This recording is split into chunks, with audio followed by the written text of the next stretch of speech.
Muli po mga kaibigan, ako po'y lubos na bumabati sa lahat na nakasubaybay dito sa ating programang Expose the Truth. Salamat po sa lahat na nakapag-subscribe na po.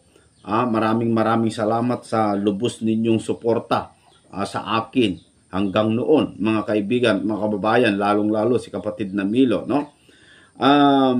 Sa oras na ito, may napanood po akong video na gusto ko pong bigyan ng komento. Ito po ay si Cardinal Tagle. Ang video ito, ganito ang kanyang sinabi. No? Panoorin po na lang natin. Original sin is humanity's state of sin which resulted from the fall of our first parents. And this sin committed by Adam and Eve because of their disobedience to God and the deception of evil was and is transmitted to every human being that came after them. For according to Catholic teaching, it is transmitted to the descendants of Adam along with human nature, but involves no personal responsibility or personal guilt on their part. Was and is transmitted to every human being that came after them. Was and is transmitted to every human being that came after them. So, yung sinabi ni Cardinal Tagle mga kaibigan, na yung kasalanan daw na nagawa ni Adan at saka ni Eva ay na-transfer sa lahat ng mga tao. So, ibig sabihin kasi ng mga pari dito ay yung kasalanan ni Adan na nagawa niya nung dinaya ng ahas ay namana ng mga tao. Yun po yung kanyang sinabi. Was transmitted to every human being, sabi niya. Alam nyo mga kaibigan, mahirap kasi nating paniwalaan yung mga paliwanag ng mga Iglesia Katolika eh. Kung sa bagay, sabi naman niya na yung teaching na yon ay yun daw ay Catholic teaching. So, wala tayong problema doon. Catholic teaching lang naman pala yun. Hindi naman pala biblical teaching, no? Kasi sa Biblia, mga kaibigan at mga kababayan, hindi po ganon ang sinasabi sa banal na kasulatan na yung kasalanan ng ating mga ninuno o magulang ay mamanahin ng anak. Walang ganon. No? Pero ang nakalagay sa Biblia dito po sa Ezekiel chapter 18 sa verse 20, ganito ang ating mababasa. Ang kaluluwa na nangagkakasala, mamamatay. Ang anak ay hindi magdadanas ng kasamaan ng ama, o magdadanas man ang ama ng kasamaan ng anak. Ang katwiran ng matuwid ay nasa kanya, at ang kasamaan ng masama ay sa kanya. So, malinaw mga kaibigan na yung kasalanan ng magulang ay hindi matransfer o hindi magdadanas ang anak ng kasamaan ng kanyang tatay. Walang ganon. Kasalanan ng aking ama ay ako magdadanas ako sa parusa sa kanyang kasalanan, mamamana ko yung kanyang kasalanan. Ganun pa mga kababayan? Hindi po ganun ang turo ng Biblia. Pero wala tayong tutol doon sa sinabi ni Cardinal Tagle, kasi yun po yung kanyang sinabi na teaching ng Catholic o Catholic doctrine po nila yon. So wala tayong problema doon, no? Mga kaibigan. Pero sa Biblia po, para hindi po maligaw ang mga taong bayan, ang mga gustong sumampalataya sa Diyos dapat sa Diyos po tayo maniniwala. Sa teaching po ng Biblia tayo makinig, hindi po tayo makinig kung kani-kanino. Kasi ang Diyos po ang nagsabi na si Kristo po ang ating pakinggan. Hindi po kung kani-kanino. Kaya yung sinasabi ng mga defensor ng Iglesia Katolika na pari lang daw ang dapat mag-interpret at magturo dahil sila daw ang may authority, ay naku po, hindi po, no? Kasi sa Biblia po, kung ang tao ay nakabasa sa banal na kasulatan at nauunawaan niya, dapat ito'y sundin niya. At kung ano yung nasa talata, dapat gawin niya. Yan po ang nakalagay doon po sa Revelation chapter 1 sa verse 3. Kaya mahirap lang kasi talagang paniwalaan ang pinagsasasabi itong mga defensor o naninindigan sa doktrina ng Iglesia Katolika. Kung sa bagay, inaamin po naman nila na yun po ay doktrina ng Iglesia Katolika. Pero hindi po yun biblical teaching na kung saan hindi po tayo maliligtas sa aral ng tao, kundi sa aral ng Diyos po tayo maliligtas. Kaya nga, sabi ng Panginoon sa Jeremiah chapter 17 sa verse 5, ganito ang sinasabi ng talata.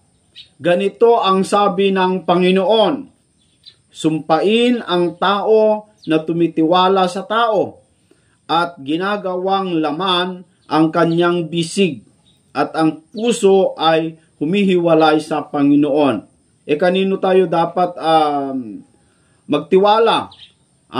Hindi tayo dapat magtiwala kung kani-kaninong tao, mga kababayan. Kung yung kanyang sinasabi ay wala naman sa Biblia, ay hindi po tayo magtiwala doon. Dapat ang pagtiwalaan po natin kung yung binabasa ay nasa Biblia, yun po, no? Sa verse 7 sabi niya, mapalad ang tao na tumitiwala sa Panginoon at ang pag-asa ay ang Panginoon. Alam niyo mga kapatid, yung original sin, hindi na transfer yan sa bata. Maaari magaya ng tao pag siya'y lumaki na. Pero yung bagong panganak, kapag bagong silang, ayon kasi sa mga pari, mga Iglesia Katolika, yung bagong silang, namana na niya yung kasalanan ni Adan. Mantakin mo yon, bagong silang, namana na, may namana na, at ang namana pa ay yung kasalanan. Ang pagkaalam ko kasi yung mana, kung ano yung namamana ng tao, yung pagmeme-ari ng kanyang tatay. Yun po yung mana. Bagong silang yung bata, pinamanaan agad ng Diyos ng kasalanan. Parang ganon ang lumalabas sa kanila. Ay mali po mga kapatid. Kasi ang original sin na nakikita natin dito po sa Biblia, mga kababayan, dito po sa Genesis chapter 3, sa verse 17, ganito ang sabi ng sumulat ng Genesis. At kay Adam ay sinabi ng Diyos, ito ang sabi ng Diyos kay Adam, sapagkat iyong dininig ang tinig ng iyong asawa at kumain ka ng bunga ng punong kahoy na aking iniutos sa iyo, na sinabi, huwag kang kakain. Niyaon, sumpain ang lupa dahil sa iyo. Kakain ka sa kanya sa pamamagitan ng iyong pagpapagal sa lahat ng mga araw ng iyong buhay. Ang original sin, mga kaibigan, ayon sa talata, ay si Adan mula sa pakikinig niya sa salita ng Diyos o mula sa pakikinig niya sa Diyos ay ibinaling niya yung kanyang pakinig sa kanyang asawa. At dahil nakinig sa kanyang asawa, nag-obey o sumunod sa kanyang asawa, hindi na sumunod sa Diyos. So ang original sin, mga kaibigan, ay yung hindi pagsunod o pakinig o makinig sa utos ng Diyos at makinig ka sa utos ng tao. Yun ang original sin. Na mula sa pakikinig ni Adan sa Diyos, ibinaling niya yung kanyang pakinig na kinig sa tao, sa kanyang asawa. At ang mahirap pa dito, nakinig sa kanyang asawa, sumunod pa sa bagay na ipinagbabawal ng Diyos. Kaya mahirap yung sumunod ka sa utos ng tao eh. Lumuhod ka sa mga ribulto, mahirap yon, masama yon. Sabi ng Diyos, huwag kang luluhod. Tapos napakinggan mo yung taos, nakinig ka sa kanya, lumuhod ka sa kahoy na pinagbabawal ng Diyos. Yun. Nakuha mo yung kasalanan. Pero nung bagong panganak ka, hindi mo pa nakuha yon, hindi mo pa namana yon. Ito yung hindi po namana ng batang bagong panganak. Ang lupit naman, no? Kasi yung bagong panganak, wala namang asawa yan eh. Para sundin niya yung asawa niya. May asawa pa ba yung bata? Kapapanganak lang. Tapos alam na niya kung paano sumunod. Hindi nga niya alam yung batas eh. Hindi niya nga alam yung kasalanan. Ba't mo aatangan? Ba't mo bautismuhan? Binyagan? Para hindi mapunta sa limbo. Asan ang katwiran mo doon? Bautismuhan mo yung bata para maligtas? Kahit mamatay yan, wala pang kasalanan yan kasi bagong silang yan. Consider na anak ng Diyos yan. Yung bagong panganak na bata, consider yan anak ng Diyos. Mga kababayan, anak ng Diyos. Kaya nga ang salita, ang aral ng Biblia ay magbalik loob kayo sa akin upang kayo'y aking patatawarin, sabi ng Diyos. Bakit? Kasi humiwalay. Paglaki kasi ng tao, pwede siyang humiwalay kapag mayroon na po siyang unawa at mayroon na po siyang sariling kaisipan.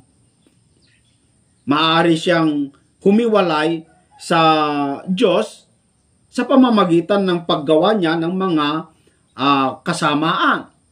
Kaya sabi ng Diyos ay kung hindi kayo magsibalik loob sa akin, hindi ko kayo patatawarin. Bakit magbalik loob? Dahil anak sila dati ng Diyos. Kapag nilalang ka kasi ng Diyos, anak ka ng Diyos, kaibigan Miguelito. Yan. Mahirap talaga nating paniwalaan itong sinasabi ng mga Iglesia Katolika, mga kababayan. Dahil, alam nyo, ang isa sa mga nakita ko, meron pang video ng isang pari dito. Ito, mga kaibigan, gusto ko pong ipakita. Ang panahon ng Kwaresma ay ipagdiriwang natin kasama si San Vicente Ferrer. Ang isa sa mga pinagdidiwang ng Iglesia Katolika ay si San Vicente Ferrer. Ewan ko kung sino yan, ano? Tuloy na lang natin. Na ating patron. Yan, patron pa nila. Patron pala. Ang panahon ng Kwaresma ay pagkakataon upang balikan natin ano talaga ang ating pinagsimulan at saan tayo patungo. Pangkaraniwan nating sinasabi, tayo ay galing sa alabok at babalik tayo sa alabok. Pero parang hindi naman talaga tama iyon. Pero parang hindi naman talaga tama iyon. Pero parang hindi naman talaga tama iyon. sapagkat ang totoo po, hindi tayo galing sa alabok.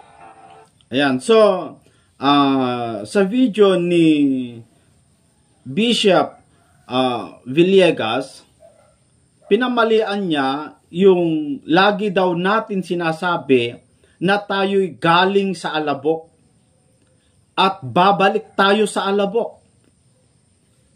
Pinapamalian niya yon. Parang hindi naman tama yon, sabi niya. Hindi naman talaga tama yon. Kundi ang totoo, sabi niya, hindi tayo galing sa alabok. Kasi, lagi kasing sinasabi ng mga mangangaral, lalo pag may patay, ang tao ay galing sa alabok. At sa alabok din babalik. O diba, ganon? Mga pare, ganon din pero si Bishop Villegas, para sa kanya ay mali. At ang totoo, ano yung totoo? Tuloy natin. Hindi tayo galing sa alabok. O saan galing? Hindi tayo galing sa alabok. Tayo ay galing sa pag-ibig ng ating mga magulang. Tayo ay galing sa pag-ibig ng Diyos. Ayan, so, tayo daw ay galing sa pag-ibig ng ating mga magulang. Tayo ay galing sa pag-ibig ng Diyos. Sabi niya. Kung tayo ay galing sa pag-ibig ng ating mga magulang, di babalik din tayo, mamamatay din tayo dahil sa pag-ibig ng mga magulang. Ganun ba yung ibig sabihin, mga kababayan? Hindi daw tayo galing sa alabok. Ito, binatikos din ito ni John Ray John Ray, kumusta ka, kaibigan? Binatikos din ito ng taga Punto por Punto. Yung sinabi ko na tayo ay galing sa alabok. Hindi daw totoo rin. Ayon sa taga Punto por Punto. Kundi tayo daw ay galing talaga sa pag-ibig ng ating mga magulang. Ang pinapalabas nila noong nag-mate. Noong nag-mate itong mother at father natin o yung nanay at tatay natin, dahil sa kanilang pag-mate, nabuo tayo. Doon daw tayo galing. Mga kaibigan. Hindi naman ako tutol doon. Nagaling tayo doon. Pero tayo talaga galing sa alabok at uuwi tayo sa alabok. Hindi mo mapapasinungalingan yan. John Ray. Hindi mo mapapasinungalingan yan.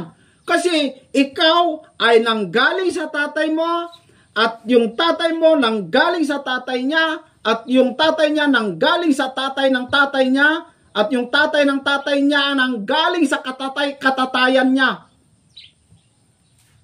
Hanggang bumalik kay Adan na nanggaling si Adan sa alabok, kaya pati ikaw nanggaling ka din sa alabok.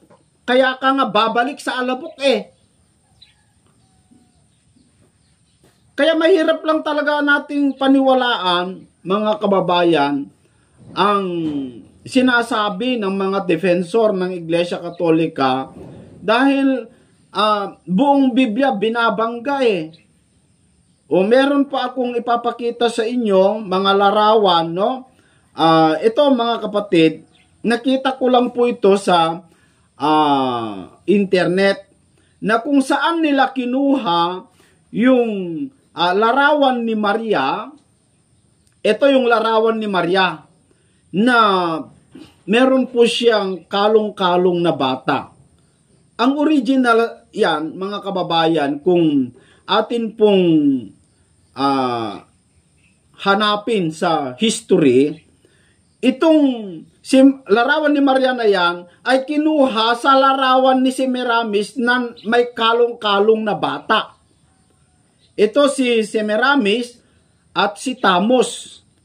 Ito yung ipinagdidiwang ng Iglesia Katolika ng December 25 na kapanganakan daw ni Kristo, pero ang totoo na napanganak sa December 25 ayon sa history ay si Sol Invictus, mga kababayan, no?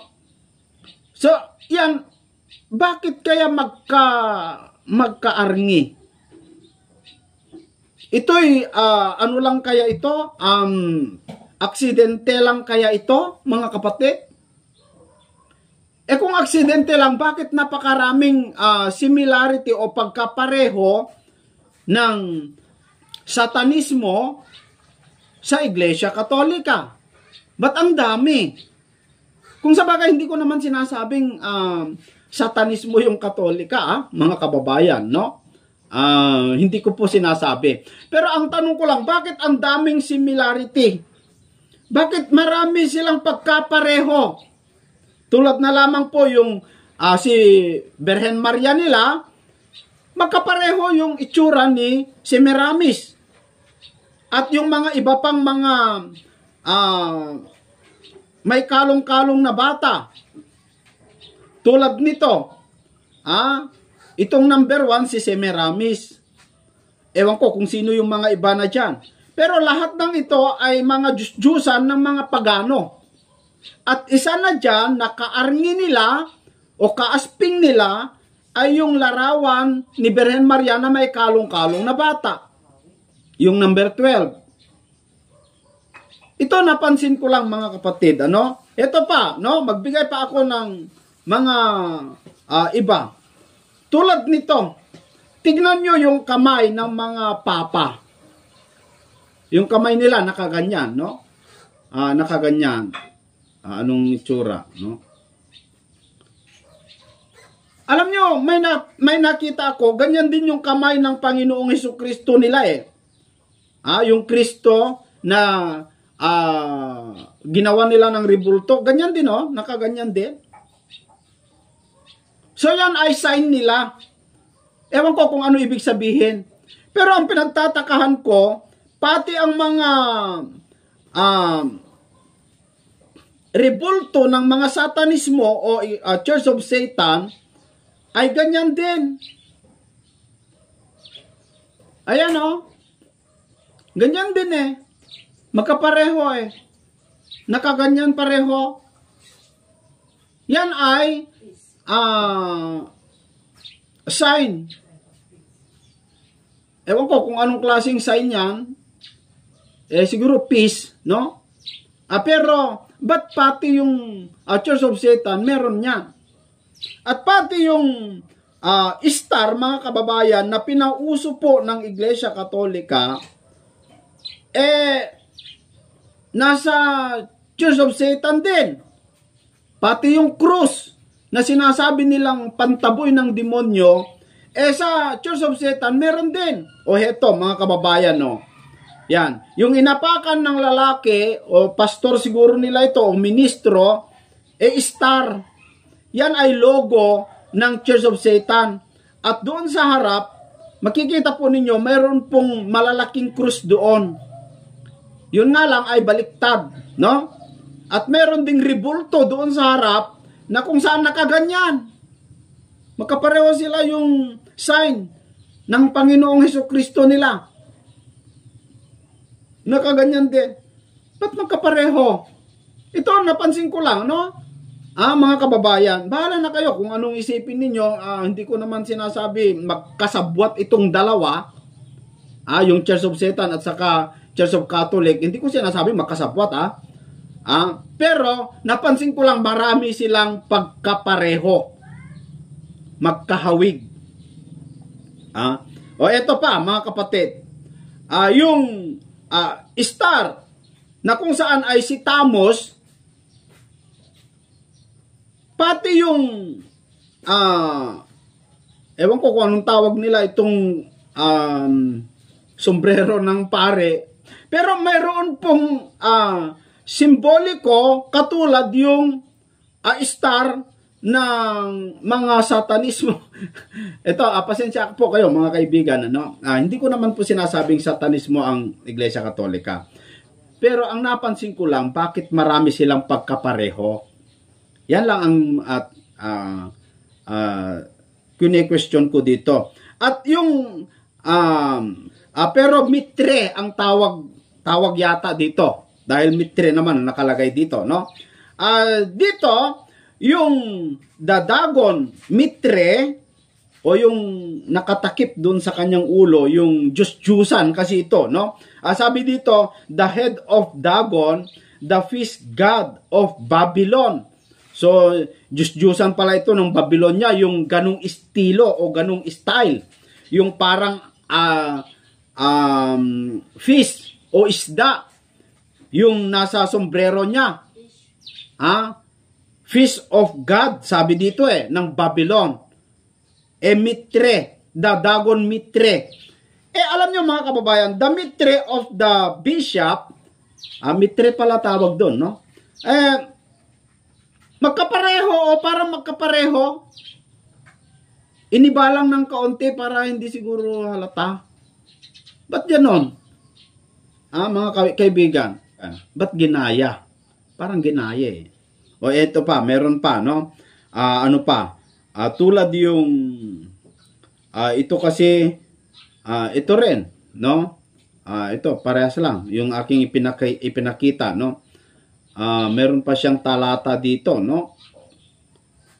Yung tabernacle pala ni Moloch, merong ganung design o sign, no? So magkapareho po yung nasa mitre ng pare doon sa simboliko o logo, ewan ko ano tawag dito, ng doon sa tabernacle ni Moloch. Magkapareho. Merong similarities, ano?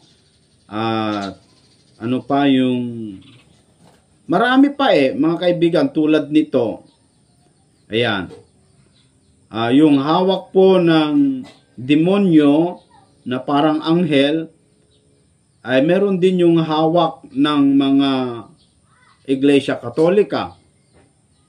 Ito mga kaibigan, kung sa bagay, hindi naman po natin sinasabing totoo yung mga nakita natin dyan po sa internet, pero maaari ito ay paninira ng mga kalaban ng mga Iglesia Katolika, mga kaibigan. Pero ang nakakapagtaka lamang po dito, marami po silang similarities, no? Gaya na lamang po yung isang video ng Church of Satan na kung saan ay nagbabautismo sila ng kanilang miyembro. Kung paano nila binabautismuhan ang kanilang miyembro, tulad din yung ginagawa ng mga Iglesia Katolika kapag sila po'y bumautismo sa bata. Ang pinagkaibahan lang, heto mga kaibigan, panoorin natin.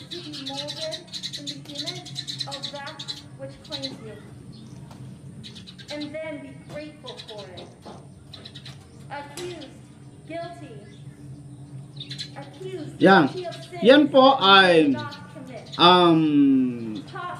baptism ng Church of Satan, na kung saan yung kanilang miyembro, sinusulatan nila ng krus yung kanilang noo. Sinusulatan nila ng krus. Yan ang style ng baptism ng Church of Satan. Ang pinagtatakahan ko lang po dito mga kaibigan, ang Iglesia Katolika, kapag sila po ay bumautismo sa bata, nilalagyan din ng sign na krus sa noo, no? Nga lang, ang pagkaibahan lang ng kaunti, yung bata ay binubuhusan ng 1 o 2 kutsarang tubig. Yun lang po ang pinagkaiba. Pero pareho sinusulatan ng krus sa noo. Kung pang-adya sa kaaway yung krus, ba't pati si Satanas o yung Church of Satan dyan po sa Amerika yata yan ba't magkapareho? Ba't hindi takot? Ba't yan pa yung ginagamit nila pambautismo? At pati sa church nila, meron ding krus dun sa harap. At pati yung kanilang logo ay star. Na yan ang pinauso ng mundo ngayon na kung saan meron silang tinatawag na pailaw. Pailaw sa star. Alam nyo, medyo nakakaduda eh. Ha? Yung star eh. Yung star, logo ng satanismo. Eh yan pa yung pinauso. Mga kababayan, alam naman po natin na si Satanas ay isa siya dating star. How shall we recognize you? Dahlia DeVille. I got a camera like And what it is it's an empowerment ritual that allows our members to identify either their real name or a pseudonym. It's how they want to be known in the Satanic Temple and in the greater Satanic community. And it's an empowerment ritual. It's just for them to really, be able to express themselves without fear or repercussion or shame or anything. And then at the end of it, we'll give them a little black inverted cross if they want on their forehead. So. Various estate projects. We're gonna go with Matt. How's it going? I can give you my email. It's That one was, I was like, oh my gosh, it's so cute. Ikaw ang pinahirang kerubin na tumatakip at itinatag kita na anupat ikaw ay nasa ibabaw ng banal na bundok ng Diyos. Si Satanas kasi isa siyang pinuno ng mga kerubin. Tala sa umaga. Binansagan din tala sa umaga. Itong si Satanas, mga kaibigan at mga kababayan, anupat na hulog ka. Sabi ni hula ni Isaiah, mula sa langit o tala sa umaga, anak ng umaga, paanong ikaw ay lumagpak sa lupa? Ikaw na siyang nagpahina sa mga bansa. Tala sa umaga ang tawag kay Satanas noon. Mga kaibigan, star, morning star. Yan ay isa sa simboliko o sign o logo ng Church of Satan. Kasi si Satanas man, dati tala sa umaga. Binansagan tala sa umaga. Ayon sa ating nabasang talata. Pero nung nakita ng Diyos ang kasamaan sa kanyang puso, ay inalis sa kanyang pagiging tala sa umaga. Maaring, nung nandito na sa lupa, ginawa niyang logo, yung star. Ang pinagtatakahan ko lang, bakit pinauso ngayon ng mundo yung star? Kaya meron silang tinatawag na pailaw. Pinauso nila yung pailaw na yan Nakakatakot yan, mga kababayan, no? Malay natin. Kasi kung basahin mo yung history, yung pinagdidiwang na pinangunahan ni Aurelian, si Sol Invictus, na kung saan ay tinatawag din star o sun. Ngayon, ang mundo, ang pinagdidiwang, yung pailaw. Medyo mag-isip lamang po tayo ng kaunti, mga kababayan.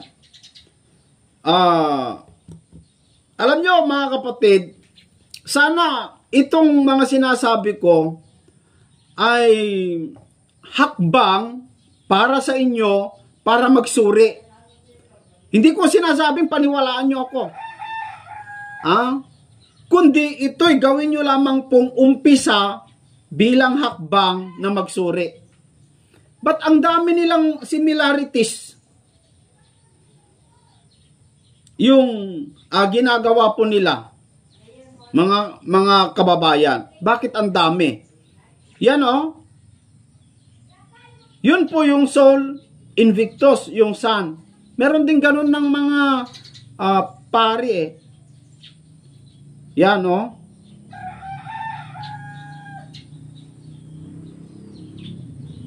Simboliko ng araw yan Pati yung krus.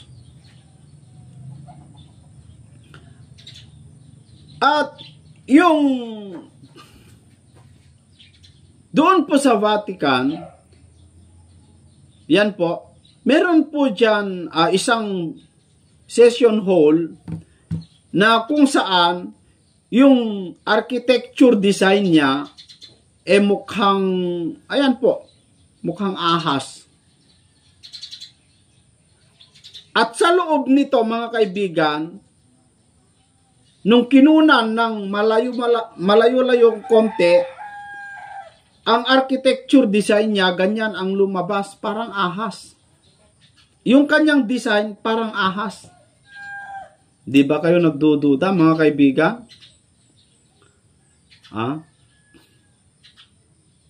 Di ba kayo nagdududa?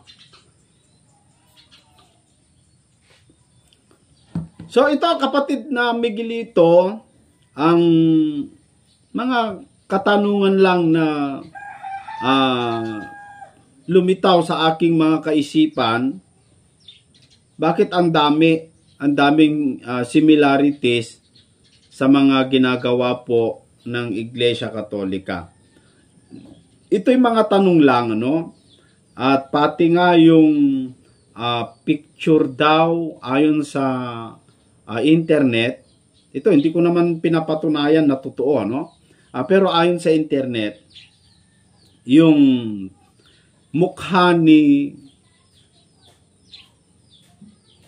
Pedro Calungsod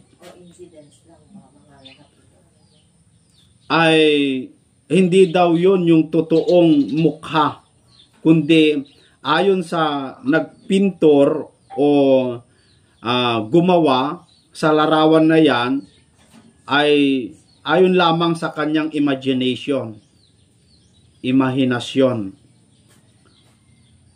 Ba't ganun? Ito po ba ay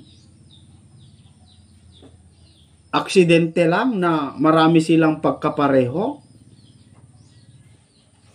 So yan po mga kaibigan, bahala na po kayo mag-isip. Hindi ko naman sinasabi totoo lahat ang mga bagay na ito. Pero sana po ay yung talagang gustong maligtas at magsuri, magiging isang hakbang po ito para hanapin po ninyo ang katotohanan. Ang programang Expose the Truth ay nagsasabi po ng mga bagay tungkol po sa banal na kasulatan. Mag-subscribe po kayo mga kaibigan. Maraming salamat po.